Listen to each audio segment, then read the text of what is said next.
পাওয়ার shutdown যদি হয়েও যায়, জল প্রকল্পের জন্য আলাদা পাওয়ার থাকলে 24 ঘন্টার পাওয়ার সেখানে থাকবে, লোডশেডিং হলেও পানীয় জলের উপর তার কোনো ইফেক্ট হবে না। সেটা কানেকশনটা নিলেন না কেন এখন পর্যন্ত? সব কাজ হয়ে বসে আছে। এবং কখনো কখনো বলা হচ্ছে যে নদীতে জল নেই।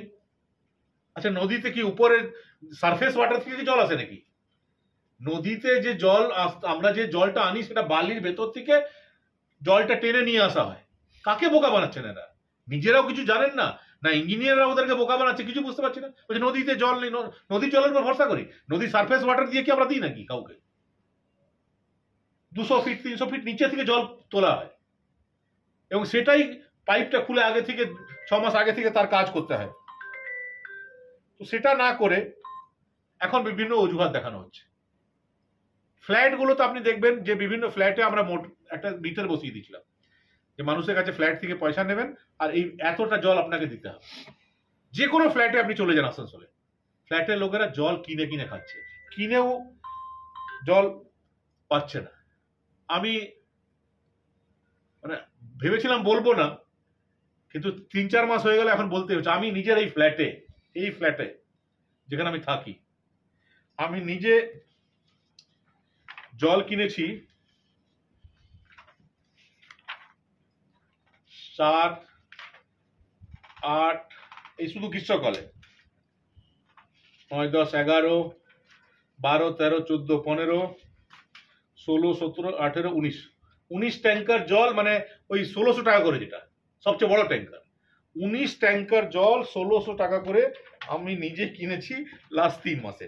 এটা গোটা বছর আরো চলবে, মানে প্রায় 30-35 হাজার টাকার জল এখন পর্যন্ত 3 মাসে আমি নিজে কিনেছি। 1 বছর যদি কিনতে হয় তাহলে 1 বছর প্রায় 1 লক্ষ টাকার জল আমাকে কিনতে হবে।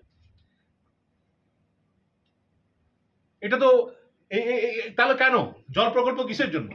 তাহলে এই ট্যাক্স আমরা দিচ্ছি, প্রপার্টি ট্যাক্স দিচ্ছি কিসের জন্য?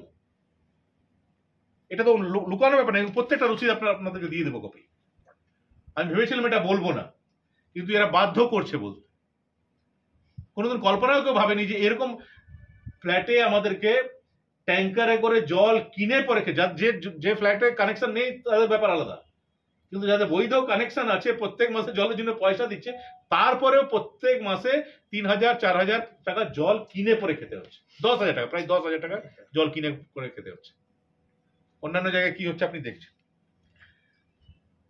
যখন বিক্ষোভ হচ্ছে তখন কোন রেসপন্সিবল কর্পোরেশন লোকেরা সেখানে যাচ্ছেন না, ইঞ্জিনিয়াররা মার খাচ্ছে।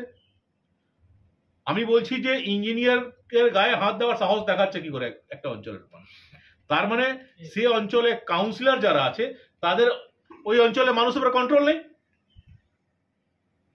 কাউন্সিলরদের নাম আসানসোলের মানুষ জানে না। এখন যদি বলা হয় আগের বোর্ডের কাউন্সিলরদের যদি বাদ দিয়ে দেন, নতুন যারা কাউন্সিলর হয়েছে যে কোনো লোককে যদি বলা হয় যে আপনি 20টা কাউন্সিলর, নতুন কাউন্সিলরের নাম বলুন তো, কেউ বলতে পারবে না। কেন বলতে পারবেন না? কাউন্সিলরকে মানুষ চিনে কি করে? কাউন্সিলর যখন অঞ্চলে গিয়ে কাজ করবে, ডেভেলপমেন্ট করবে, মানুষ চিনবে। বেচারারা ওদের ইচ্ছা আছে, কিন্তু ওরা ডেভেলপমেন্ট করতেই পারছে না। তো তাদেরকে তো অর্থ বরাদ্দ করা হচ্ছে না। তারা যে কাজগুলো বলছে কর্পোরেশনে, সেই কাজগুলো তো করা হচ্ছে না। ন্যাচারালি মানুষ তাদেরকে চিনেই না, জানেই না।